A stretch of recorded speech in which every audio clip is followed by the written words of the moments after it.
Bonjour à tous. Alors, un sujet aujourd'hui d'actualité encore une fois. Vous me direz que c'est des sujets qui se suivent. Là, il y a 2 mois, on avait fait le climat. Aujourd'hui, j'aimerais parler d'une autre folie, d'une autre dissonance cognitive de nos sociétés, une autre folie collective, que nos sociétés ayant oublié l'Évangile, deviennent folles.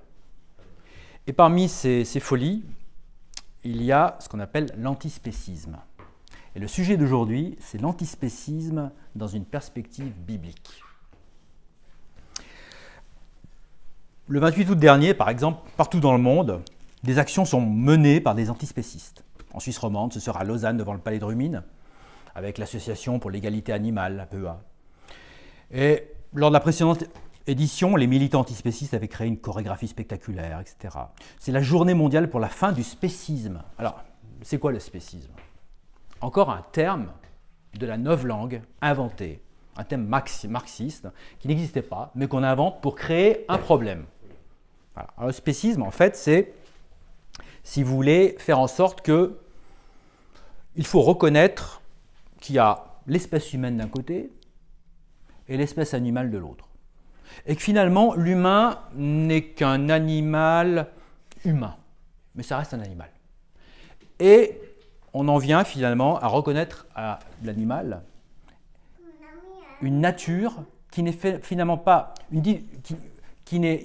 on vient à reconnaître à l'animal qu'il n'y a pas de différence entre lui et nous, que la seule différence qu'il puisse y avoir, ce n'est pas une différence de nature, mais une différence de degré. Donc en fait, ça rejoint la théorie de l'évolution, puisque selon ces promoteurs de cette idée, en tout cas, c'est que finalement on est tous des animaux, et on vient tous de l'animal. Voilà. Alors, qu'est-ce qu'on dit? Alors, pourquoi je lis ça avec le climat? Parce que c'est toujours la même idée de créer des craintes, de créer des divisions, de créer des peurs qui n'en sont pas. Avec un but, toujours, c'est de s'en prendre, non pas seulement à l'homme blanc occidental, comme nous le disent les médias et les conservateurs, mais je pense à la chrétienté. Parce que derrière tout ça, c'est s'en prendre à Dieu et à l'ordre que Dieu a établi. C'est le fameux cri de rébellion de Satan et de ses mignons aujourd'hui. La condition animale et la condition humaine. Revenons au commencement. Genèse 1, verset 19. Et le soir et le matin était le 4e jour. Et Dieu dit que les eaux produisent en abondance les créatures mouvantes qui ont vie et des volatiles qui puissent voler au-dessus de la terre dans le firmament découvert du ciel. Et Dieu créa les grandes baleines et toute créature vivante qui se meut, que les eaux produisent en abondance selon leur espèce, et tout volatile ailé selon son espèce. Et Dieu vit que cela était bon. Et Dieu les bénit, disant, soyez féconds, multipliez et remplissez les eaux dans la mer, et que les volatiles se multiplient sur la terre. Et il y eut un soir, il y eut un matin, c'était le 5e jour. Et Dieu dit que la terre produise la créature vivante selon son espèce, bétail, êtres rampants et les bêtes de la terre selon leur espèce, et il en fut ainsi. Et Dieu fit les bêtes de la terre selon leur espèce, et le bétail selon son espèce, et tout être qui rampe sur la terre selon son espèce, et Dieu vit que cela était bon. Et Dieu dit, mais là c'est plus une espèce, faisons l'homme à notre image, selon notre ressemblance, et qu'il domine sur les poissons de la mer, et sur les volatiles dans l'air, et sur le bétail, et sur toute la terre, sur chaque être rampant qui rampe sur la terre. Alors Dieu créa l'homme en sa propre image. Il ne l'a pas fait pour les animaux, il le fait uniquement pour nous. Nous ne sommes pas une espèce animale, non, nous sommes une créature de Dieu à son image. En l'image de Dieu les créa-t-il, mâles et femelles les créa-t-il, et Dieu les bénit, et Dieu leur dit, soyez féconds, multipliez, remplissez la terre de nouveau, et assujettissez-la. Remplissez la terre, parce que ce n'est pas de nouveau, elle n'avait jamais été remplie avant. Mais ça, c'est une mauvaise traduction, malheureusement, de la King James française, qui n'est pas parfaite, parce qu'en anglais, c'est replenish. Donc elle a compris que c'était replenish. Non, replenish, ça veut dire remplir, tout simplement. Remplissez. Et emplissez la terre de nouveau et assujettissez-la, et dominez sur les poissons de la mer, sur les volatiles dans l'air, et sur tout être vivant qui se meut sur la terre. Voilà. Et donc c'est très important. Au verset Genèse 1er, verset 29, et Dieu dit, voici, je vous ai donné toute plante portant semence, qui est sur la surface de toute la terre, et tout arbre dans lequel il y a le fruit d'un arbre portant semence, cela vous sera pour nourriture. On voit qu'au tout début de la création, effectivement, et ça, ceux qui défendent l'antispécisme, qui sont pour, dans son application pratique, le véganisme ou le végétarianisme ou le végétalisme, dans une forme moindre, hein, c'est une gradation. L'antispécisme, c'est plus la philosophie qui sous-tend des pratiques véganes, végétariennes et végétaliennes. Hein. Donc c'est plus une philosophie satanique qui sous-tend ces pratiques. Hein. Mais donc, alors souvent ils nous disent « Ah ben voyez !» Alors là je parle des chrétiens notamment qui tombent malheureusement dans ce travers et qui vont essayer de justifier finalement que les chrétiens puissent être végétariens. Mais au commencement, voilà, Dieu nous a donné, voici je vous ai donné toute plante portant semence, hein, qui est sur la surface de toute la terre, tout arbre qui... Hein. Et à toute bête de la terre, et à tout volatile dans l'air, et à tout être qui rampe sur terre, etc., j'ai donné toute plante verte pour nourriture. Donc toute la création, à ce moment-là, au début de la création, toute est végétarienne. Elle est végétarienne. Et Dieu vit que chaque chose qu'il avait faite, voici, c'était très bon, et le soir et le matin, c'était le 6e jour. Voilà. Et voilà. Donc, au tout début, effectivement, avant la chute, on a un régime végétarien. Alors, il y a quand même une différence entre l'animal et l'homme, c'est que, par exemple, c'est l'Ecclésiaste qui dit, dans Ecclésiaste 3, verset 18, « J'ai dit en mon cœur, concernant la condition des fils des hommes, que Dieu puisse leur montrer et qu'ils puissent voir qu'ils ne sont eux-mêmes que des bêtes. » Alors, effectivement, on a une nature physique qui peut s'apparenter dans nos corps. On a mon chien, il a 2 yeux comme moi, il a un nez comme moi. Donc dans notre physique, il y a quelque chose qui peut nous ramener un petit peu au monde animal. Oui, effectivement. Car ce qui arrive aux fils des hommes arrive aux bêtes. Hein, une même chose leur arrive. Hein, comme l'un meurt, l'autre aussi. Hein, oui, ils ont tous le même souffle. Hein, le souffle de la vie, d'ailleurs, que la science n'arrive pas à expliquer. La science ne sait pas expliquer la vie. Hein. Le Frankenstein, il n'a pas de vie, il n'existe pas. Oui, ils ont tous le même souffle, hein, si bien que l'homme n'a pas prééminence sur la bête, car tout est invalidité. On a tous la même condition, effectivement, de mourir. Voilà. Simplement, il y a une grande différence, à part celle qu'on a vue précédemment, au niveau de la création, en effet, à l'image de Dieu.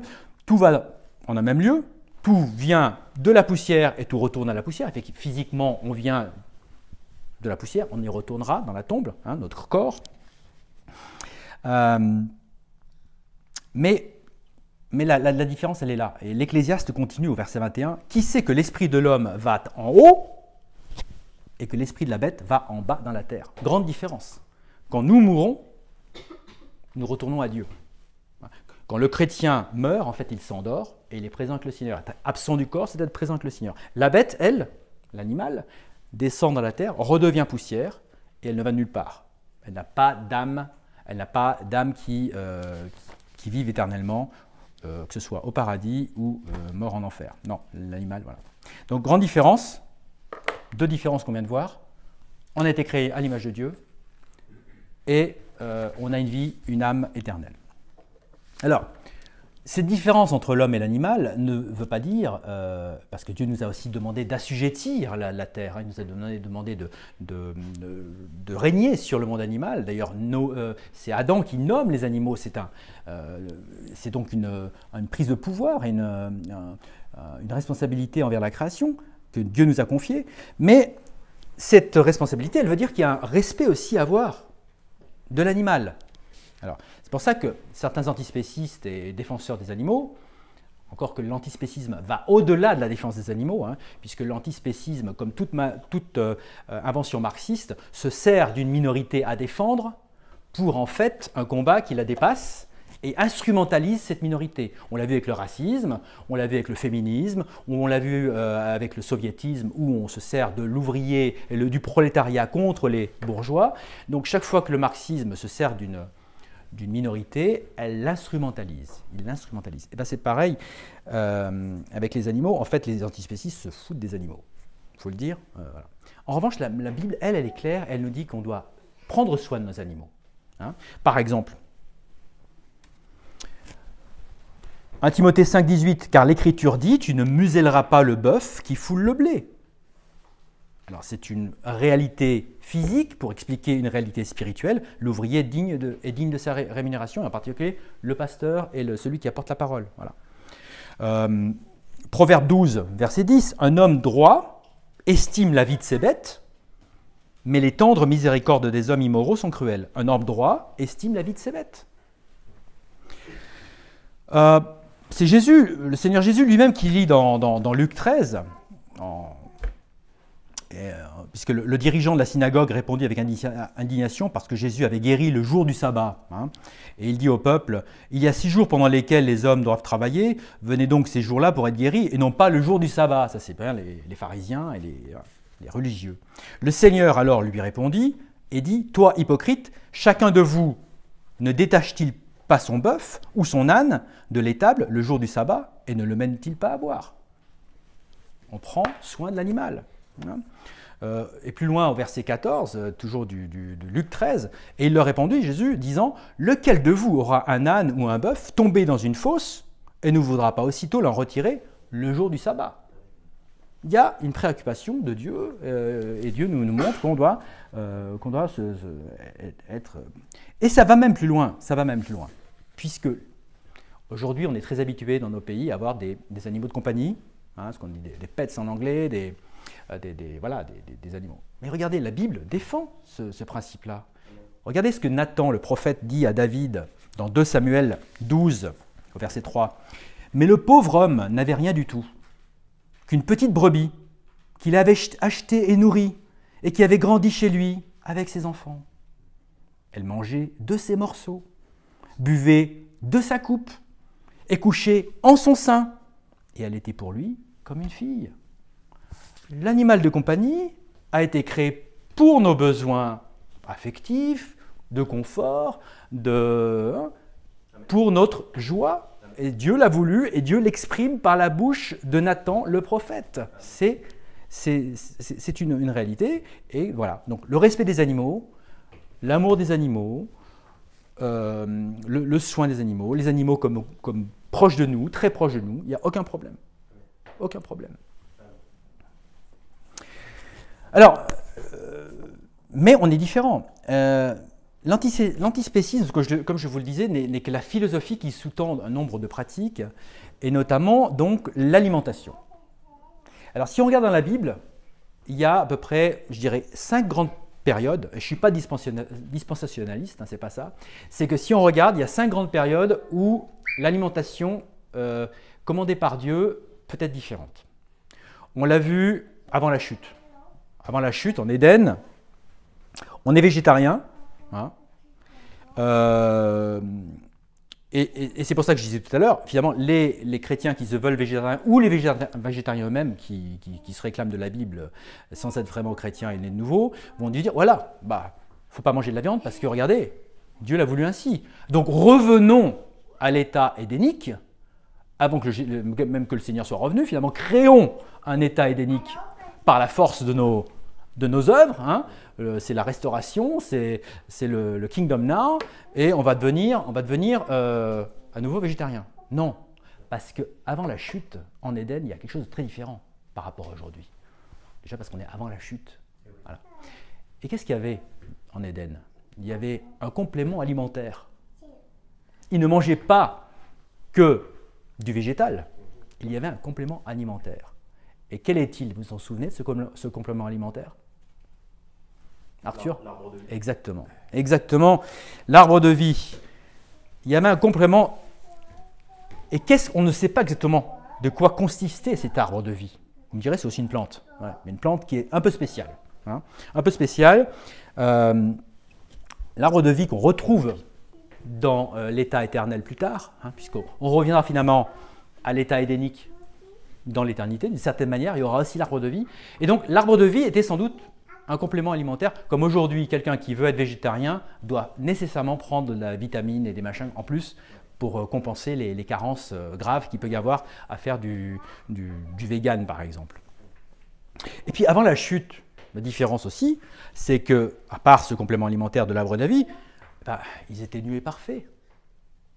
Ils étaient nus et parfaits.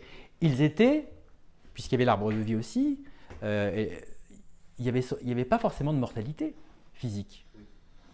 C'est le jour où ils prennent du fruit de l'arbre de la connaissance du bien et du mal en désobéissant à l'Éternel qu'ils meurent. Avant, voilà. Donc le régime alimentaire d'avant la chute ne peut pas être réclamé pour nous aujourd'hui, après la chute. Voilà. Effectivement, donc, voilà. Deuxième grande période, la chute. Comme je viens de dire, on prend de l'arbre du fruit de la connaissance du bien et du mal, on veut ouvrir nos yeux à la demande, selon la séduction de Satan, on veut décider par nous-mêmes du bien et du mal, on désobéit, on veut s'affranchir de l'Éternel et on en paye la conséquence avec la mort. Si tu prends de ce fruit de la connaissance du bien et du mal, tu mourras ce jour. Et ce jour-là, ils sont morts spirituellement. Ils ne sont pas morts physiquement, mais ce qui est intéressant, c'est de voir qu'aucun homme n'a atteint 1000 ans. Et si 1000 ans est comme un jour, Adam, je crois qu'il a atteint 930 ans, il n'a jamais atteint le jour. Voilà. Donc ils sont morts non seulement spirituellement, mais même physiquement, on peut par extension voir qu'ils n'ont pas atteint ce jour. Voilà. Et donc Satan a bien menti et le Seigneur, ce que dit le Seigneur, s'est bien passé. Donc la chute, ils prennent de ce fruit de la connaissance du bien et du mal, et les yeux de tous deux, furent ouverts. Et ils surent qu'ils étaient nus. Donc il y a un changement, effectivement, et ils cousirent ensemble des feuilles de figuier, se firent des tabliers. À la femme, il dit « Je multiplierai grandement ta douleur et ta conception. Avec la douleur, tu enfanteras des enfants, et ton désir sera vers ton mari, il dominera sur toi, etc. » Et à Adam, il dit « Parce que tu as écouté la voix de ta femme, que tu as mangé de l'arbre duquel je t'avais commandé, disant « Tu n'en mangeras pas. Maudit est le sol à cause de toi. Avec douleur, tu en mangeras tous les jours de ta vie. Et à la sueur de ton visage, tu mangeras du pain, jusqu'à ce que tu retournes au sol, car de lui tu as été pris, car tu es poussière, et à la poussière tu retourneras. » Et à Adam et aussi à sa femme, le Seigneur Dieu fit des vêtements de peau et les en revêtit. Et le Seigneur dit, voici, l'homme est devenu comme l'un de nous, Trinité, pour connaître le bien et le mal, et maintenant, de peur qu'il n'avance sa main et ne prenne aussi de l'arbre de vie, et n'en mange et ne vive à toujours. Donc il interdit l'accès au jardin d'Éden où se trouve l'arbre de vie. Alors là, on voit plusieurs choses contre l'antispécisme. On voit d'abord que Dieu... On voit déjà ce changement physique, puisque par exemple, pour la femme, je multiplierai grandement ta douleur et dans ta conception. Avant, il n'y avait pas ce problème-là, puisque là, il va le multiplier le problème. Voilà. Donc il y a encore un changement physique après la chute, qui peut expliquer qu'on ne peut plus non plus se nourrir que de plantes comme avant la chute. Et on voit aussi, n'en déplaise aux défenseurs des animaux, on voit que le premier animal abattu, il l'est par le Créateur lui-même. L'homme végétarien essaye de se couvrir avec des vêtements végétariens, et non, Dieu dit non, il faut de la viande. Il faut que le sang coule, ça préfigure bien sûr le sang qui a coulé sur la croix pour nous, pour notre salut de Christ, mais on voit déjà que l'animal sert aussi, en étant tué, pour le vêtement, n'en déplaise aux véganes. Et à tous les pourfendeurs du cuir. C'est insupportable. Aujourd'hui, on ne peut plus acheter une voiture sans avoir du cuir. Vous achetez une Tesla, vous avez du cuir synthétique. Non mais, il y a une peur. Alors, il y a la peur de la fourrure. Les gens ne veulent plus de fourrure. Les gens ne veulent plus de cuir, etc. On veut du pétrole simplifié imitant le cuir. Enfin, bon, parenthèse fermée. Alors, donc, on a vu avant la chute, on voit après la chute. Et donc... Et toujours avant la chute, et maintenant avant le déluge, entre la chute et le déluge, il y a aussi 1600 ans qui se passent, il ne faut pas oublier ça, hein, c'est beaucoup de... donc Ève, Genèse 4, enfanta encore un fils, Abel, et Abel était gardien de moutons, mais Caïn, son frère aîné, labourait la terre. Et avec le temps, il arrivera que Caïn apporta du fruit du sol et en offrande au Seigneur, et Abel aussi amena des premiers-nés de son troupeau et de leur graisse, et le Seigneur eut égard à Abel et à son offrande. Mais à Caïn, il n'eut pas égard. Donc vous avez les deux frères, l'un qui amène le fruit de son labeur, de ses œuvres, hein, de la sueur de son front dont on a parlé tout à l'heure. Il a sarclé le sol, il a arrosé le sol, etc. Et il amène ses œuvres devant Dieu. Et son frère Abel, lui, a compris le vrai culte qu'on devait rendre à Dieu, et il amène un agneau. Un agneau pour lequel il n'a pas forcément travaillé, puisque c'est Dieu qui fait croître l'agneau, il avait juste à le faire paisser dans les prés. Et Dieu n'a pas d'égard. Donc Dieu choisit la manière qu'on l'approche et qu'on l'adore. Hein, car il faut l'adorer en esprit et en vérité. Hein, il faut l'adorer selon la modalité que Dieu a fixée. Caïn a décidé d'en faire qu'à sa tête. Salut par les œuvres. Non, ça ne marche pas. Voilà. Et donc, ça m'amène à, pour revenir au sujet principal, l'antispécisme. Abel, il faisait quoi?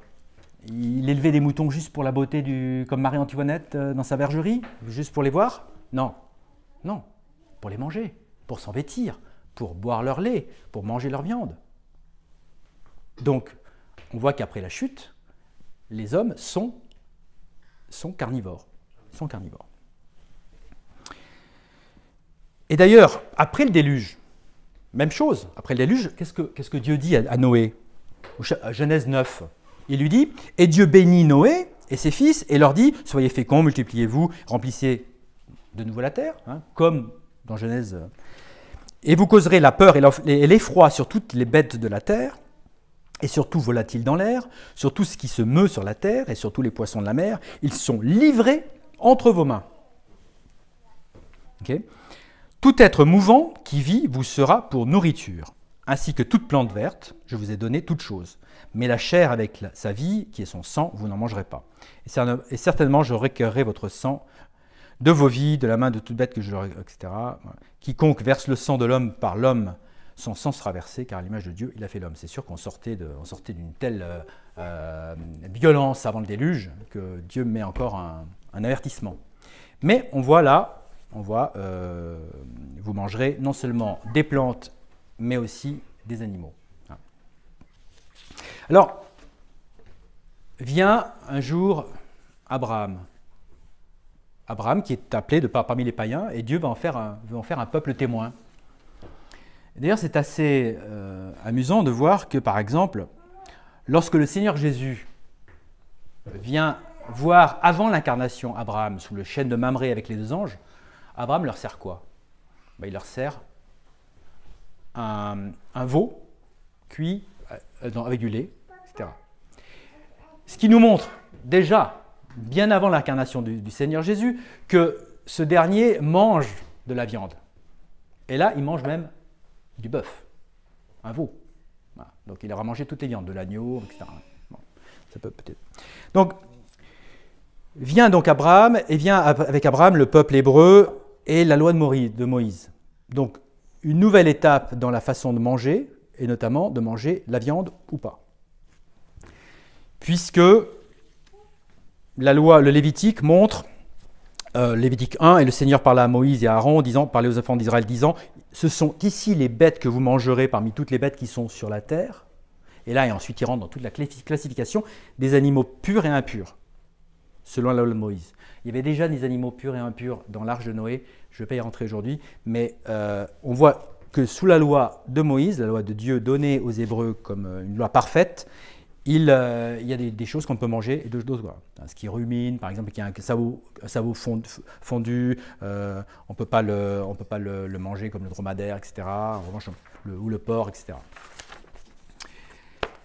Alors, cette différence entre les viandes impures et les viandes pures se double aussi d'une obligation de manger de la viande. Et ça, on l'oublie un petit peu. Il y a une obligation pour le peuple d'Israël de manger de la viande. Parce que si on ne mange pas de la viande, notamment à la Pâque, si on ne mange pas l'agneau passé au feu, on est retranché du peuple d'Israël. On ne fait plus partie du peuple d'Israël.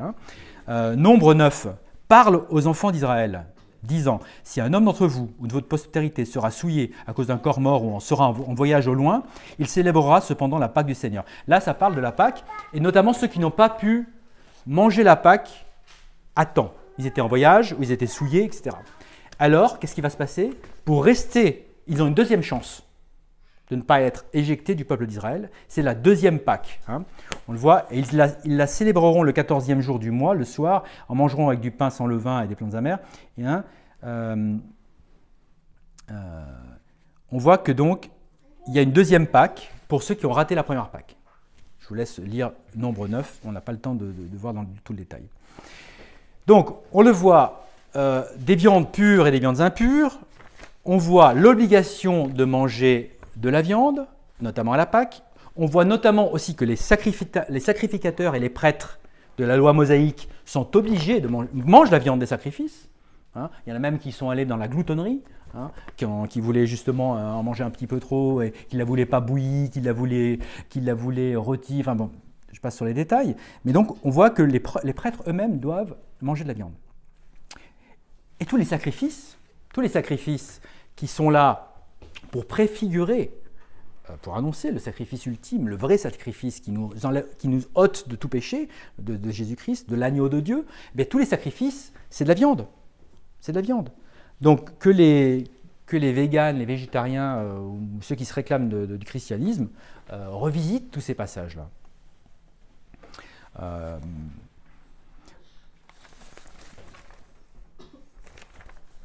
Hébreux 11 nous dit d'ailleurs, par la foi, Abel offrit à Dieu un sacrifice plus excellent que Caïn, pour revenir à par laquelle il obtint le témoignage qu'il était droit, Dieu attestant de ses dons, et par elle, lui étant mort, parle encore. Et Hébreux 12 nous dit, verset 24, « Et à Jésus, le médiateur de la nouvelle alliance, et au sang de l'aspersion qui parle de meilleures choses que celui d'Abel. Hein. Donc le sacrifice dans la loi mosaïque, et même avant, au temps d'Abel, c'est donc une nécessité que la mort d'un animal, et puis ensuite la mort de Christ, soit l'atonement de nos péchés. Alors désormais, avec la nouvelle alliance, puisqu'il faut la mort d'un testateur pour qu'il y ait une nouvelle alliance, et la mort du Christ à la croix ouvre une nouvelle alliance qui est une meilleure alliance que l'ancienne, hein, puisque c'est la finale, la vraie. Désormais, dans la nouvelle alliance, dans l'Église d'aujourd'hui, on peut manger de tout. Hein. Et on se souvient comment Pierre a cette vision où la nappe 3 fois descend avec des aliments, notamment des aliments impurs, comme sans doute du porc peut-être, ou des anguilles, ou des crustacés. On ne sait pas ce qu'il y avait dedans, il ne nous le dit pas. Mais enfin, par ce biais, dans Acte 10, Jésus veut montrer à Pierre qu'il y a les juifs et il y a les non-juifs, et que tous sont destinés à l'évangile. Donc à travers cette consommation de viande, on voit une réalité spirituelle, hein, que tous ont besoin de l'évangile. Ceux qui critiquent la consommation de viande, hein, Jésus, qu'est-ce qu'il dit? Non seulement il mange la viande, mais qu'est-ce qu'il dit dans Matthieu 15, verset 11? Ce n'est pas ce qui entre dans la bouche qui souille l'homme, mais ce qui sort de la bouche, cela souille l'homme. Ce n'est pas ce qu'on mange qui est important, c'est ce qu'on va dire. Des problèmes toujours dans l'Église, on le voit dans Acte 15, où finalement on voit que les apôtres recommandent quand même, même si on peut manger de tout, que vous absteniez des viandes offertes aux idoles et du sang, hein, de ce qui est étranglé et de la fornication. Hein, desquelles choses, si vous gardez, vous ferez bien, portez-vous bien. On voit quand même, il y a une restriction qui, à mon avis, s'applique encore à nous dans l'Église, c'est qu'on ne mange pas de sang. On ne mange pas de sang parce que la Bible dit que dans Lévitique 17, car la vie de la chair est dans le sang. Hein. Et je vous ai les deux. Voilà. Donc, on ne doit pas manger de sang et on doit aussi s'abstenir des viandes sacrifiées aux idoles. Typiquement, si quelqu'un vous dit, voilà, tiens, j'ai une super action, là, j'ai de la viande halal, on va faire des brochettes, tu viens. Moi, personnellement, je n'ai pas la liberté d'en manger. Je n'ai pas la liberté d'en manger parce que je le sais. Si je ne le sais pas, je ne vais peut-être pas m'enquérir de ce qu'on me sert, je vais prier et la prière sanctifie tout. Mais si je sais et si la personne fait exprès de me dire c'est de la viande halal, là j'ai un témoignage à garder. Voilà. Donc moi je sais que 80% de la viande en France maintenant c'est halal parce que les abattoirs ne peuvent pas différencier pour des raisons économiques, passer de l'halal au non halal. Donc je crois que l'immense majorité de la grande distribution, de la viande en grande distribution, je parle sous ton contrôle, Kevin, mais je pense qu'une grande majorité de la viande en France, même si elle n'est pas étiquetée halal, est sacrifiée aux idoles. Et donc, on peut y penser. De toute façon, aujourd'hui, on a aussi une liberté. On a une liberté en Christ.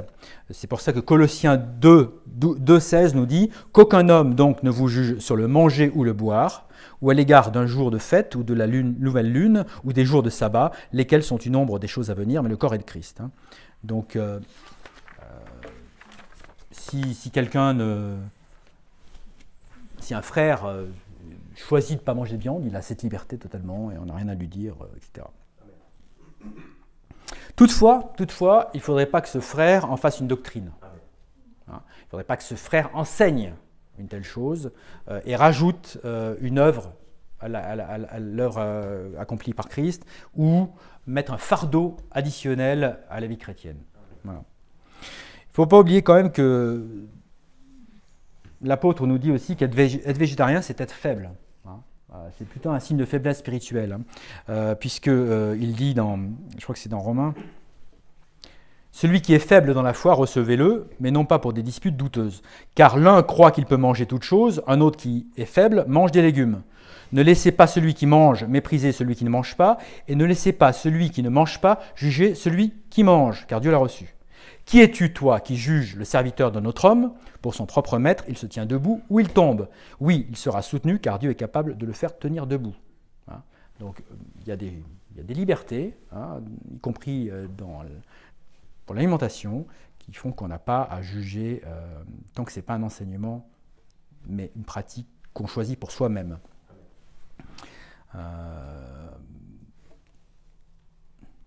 Oui, un homme estime un jour au-dessus d'un autre. Un autre estime chaque jour étant pareil, que chaque homme soit pleinement persuadé dans son propre cerveau. Celui qui considère le jour, il le considère en vue du Seigneur. Celui qui ne considère pas le jour, c'est le Seigneur qui ne le considère pas. Celui qui mange, mange au Seigneur, qu'elle remercie Dieu. Et celui qui ne mange pas, c'est au Seigneur qu'il ne mange pas et qu'il remercie Dieu. Voilà. Cela dit, il y a beaucoup aujourd'hui d'enseignements. Alors, puisqu'on est à la fin des temps, il y a toutes ces fausses doctrines qui circulent. Il y a beaucoup de faux enseignements religieux concernant les viandes. Je dirais même que toutes les religions ont des interdits et toutes les religions ont des prescriptions concernant les viandes.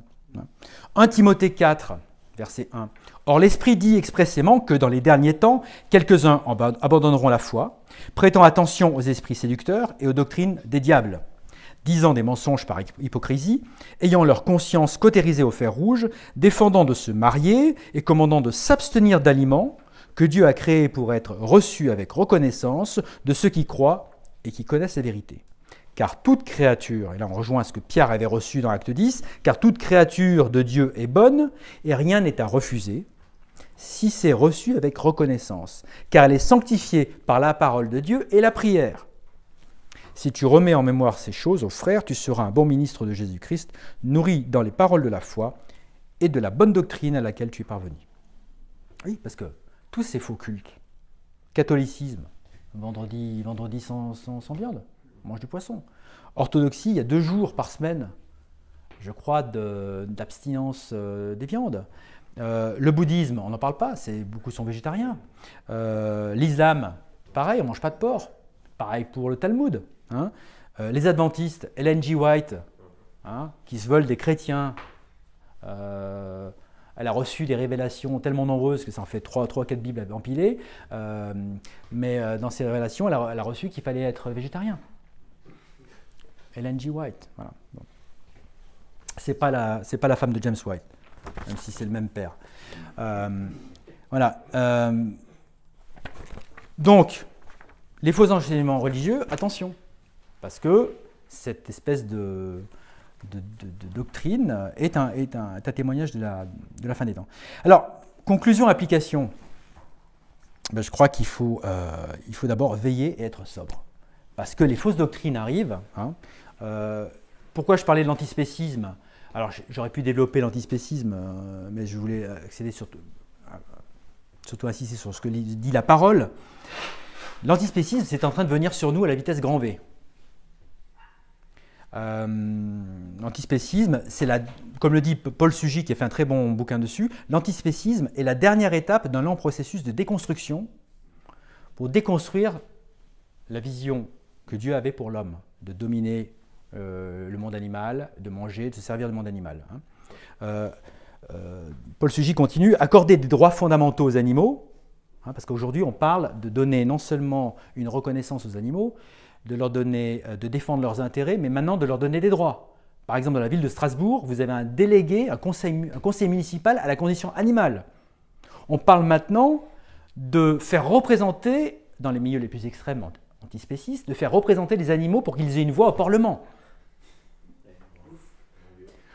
On veut donner une personnalité juridique aux animaux, qu'ils n'ont pas encore. Pour l'instant, ce ne sont pas encore des sujets de droit, mais voilà, on y vient. Accorder des droits fondamentaux aux animaux, arrêter toute forme d'exploitation, les antispécistes, ces militants de la cause animale, se font de plus en plus remarquer dans le débat public. Mèneront-ils à bien leur évolution des rapports entre l'homme et l'animal ou nagent-ils en plein délire? Donc, l'antispécisme, ça vient sur nous très très vite et on aura, et pour ça que j'ai fait ce message, c'est pour qu'on soit un minimum au courant de ce qui se passe et être équipé pour répondre. Parce que ça va venir. Ça va venir. Donc, veillons sur ce qui se passe dans la société, parce que je pense que c'est important de répondre aux questionnements de nos contemporains et aux questionnements des chrétiens aussi eux-mêmes. Veillons et soyons sobres. 1 Thessaloniciens 5. Mais quant au temps et aux saisons, frères, vous n'avez pas besoin que je vous écrive, car vous-même savez parfaitement que le jour des Seigneurs vient ainsi comme un voleur dans la nuit, car lorsqu'ils diront paix et sécurité, alors une soudaine destruction viendra sur eux. Verset 6, vous êtes des enfants de lumière. Par conséquent, ne dormons pas comme font les autres, mais veillons et soyons sobres. C'est aussi, c'est pourquoi réconfortez-vous les uns les autres, verset 11, et édifiez-vous l'un l'autre comme vous le faites aussi. Je pense que ça fait partie de l'édification, de savoir ce qui se passe et de ce que les fausses doctrines qui s'insinuent aussi dans l'Église sont là. Donc, première conclusion, veillons et soyons sobres. Deuxièmement, mangeons tout simplement une diète équilibrée. Alors, bien sûr, quand on dit diète, il y a la diète physique, antispécisme, etc. Mais il y a la diète spirituelle. Ma parole, votre nourriture n'est pas... Et tout ce qui sort de la parole de Dieu, de la bouche de Dieu. L'homme ne vivra pas de pain seulement. Donc, il faut avoir une diète équilibrée. Ça veut dire quoi? Ça veut dire une diète qui prend tout le conseil de Dieu. Ancien Testament, Nouveau Testament, expliqué par l'un par l'autre, etc. L'un un petit peu là, un petit peu là, précepte sur précepte. Voilà. Ça, c'est important d'avoir une diète équilibrée au niveau biblique. On commence bien sûr lorsqu'on est un jeune chrétien par du lait, 1 Pierre 2. C'est pourquoi, laissant de côté toute malice et toute duplicité et hypocrisie, envie et tout discours mauvais, désirez comme des bébés nouveau-nés le lait pur de la parole, afin que par lui vous puissiez croître. Donc, le lait, ce n'est pas du lait de soja, c'est le lait pur de la parole. C'est un produit animal, encore une fois. Pareil dans Hébreux 5, car alors que pour le moment, vous devriez être des enseignants, vous avez besoin qu'on vous enseigne de nouveau quels sont les premiers principes des oracles de Dieu, et vous êtes devenus tels que ceux qui ont besoin de lait et non de nourriture solide. Et plus loin, l'apôtre nous dit, au verset 13, « Car quiconque use de lait est maladroit dans la parole de droiture, car il est un bébé. » Verset 14, « Mais la nourriture solide est pour ceux qui ont atteint la maturité, c'est-à-dire ceux qui, par l'usage, ont leur sens exercé à discerner autant le bien que le mal. » Donc c'est par la parole qu'on mange qu'on va connaître le bien et le mal. Ce n'est pas avec nos propres yeux, en prenant une nourriture végane, comme l'a fait Ève, qu'elle va discerner le bien et le mal. Non, c'est en prenant une nourriture spirituelle, celle de la parole. Donc, mangeons une diète équilibrée, au propre comme au figuré. Voilà. Et troisième point, un petit peu de conclusion, je pense qu'il faut quand même revenir à Acte 10 et avec cette vision de Pierre. Cette vision de Pierre à qui le Seigneur montre qu'il doit aller vers les gentils et vers tous les peuples. Et ça, c'est important, puisqu'on fait de l'évangélisation juste après, parce que c'est ce qui nous rassemble aussi. Il faut aller vers les juifs et les non-juifs. Tous les peuples et toutes personnes. Matthieu 28, 18. Et Jésus vint et leur parla, disant, « Tout pouvoir m'est donné au ciel et sur terre. Allez donc et enseignez toutes les nations, les baptisant dans le nom du Père et du Fils et de l'Esprit Saint, les enseignant à garder toutes les choses que je vous ai commandées, y compris les prescriptions alimentaires. Et voici, je suis avec vous toujours, même jusqu'à la fin du monde. Amen. Donc voilà, l'antispécisme, je pourrais vous donner les références, il y a des très bons livres, comme par exemple La place de l'homme dans la nature d'Albert de Benoît, etc., la réponse aux antispécistes, l'animal serait-il un sujet de droit, la différence de degré ou de nature, le progressisme contre la nature, le paradoxe de la modernité, etc. etc. Donc ça, vous pourrez vous y intéresser, mais l'important c'est ça, c'est de rester dans la parole. Prions. Père éternel, nous te remercions de cette parole, de cette Bible que tu nous as laissée, que tu as écrite pour tous les hommes, en termes simples, mais qui est néanmoins inépuisable. Merci parce que c'est une nourriture qui nous suffira pour toute notre vie, et même dans l'après-vie. Merci parce que ta parole est immuable, et merci de nous équiper et de nous nourrir de cette sainte parole. Amen.